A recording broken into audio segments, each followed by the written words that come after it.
Feeling rested and reinvigorated, with appetites restored, Steve and Fuchsia are ready to join some locals in one of the most popular dining rituals of Sichuan that brings friends together for hours of relaxed chatting, sipping, and dipping. So Steve, here we are in one of the most popular hot pot restaurants in Sichuan.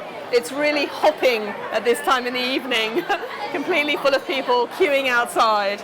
And this is what it's all about. This is a Chongqing numbing and hot pot. It's said to have originated on the banks of the Yangtze River at Chongqing, where the labourers, tired after carrying their loads, would sit down by the side of the river, cook up a pot full of chilies, and then dip into it all kinds of things to eat. So Steve, this is Sylvester Stern, who's the son of the owner of this place. And this is Wang Xidong, well, you already met on the steps, editor of Sichuan Cuisine magazine. So here we have, you can dip anything into a hot pot really, and it'll come out with this wonderful fragrance of the chilies, the Sichuan pepper, and very important, the beef dripping. So the fat in there is partly beef fat to give it another rich flavour. And I know that in Beijing you tried the scalded mutton hot pot, which is the speciality there. But one thing that's very different about this is that the Beijing hot pot is really a winter dish, and this is all year round.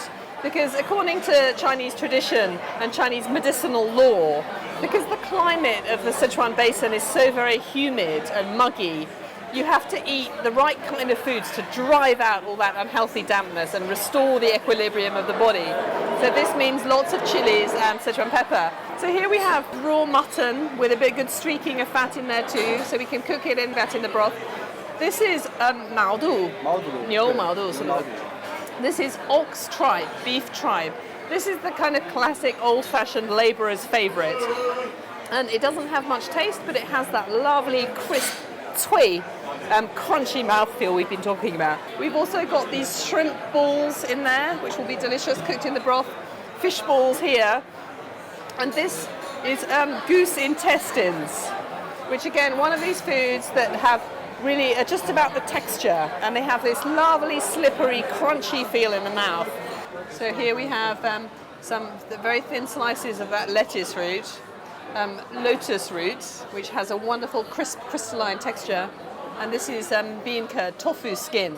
Sylvester was saying earlier that hot pots are really sociable sort of thing, because whereas a meal of Chinese dishes will get cold over time, the hot pot keeps hot all night long, so you can just stay. The atmosphere is very nice. Yeah, the atmosphere is really lively and fun.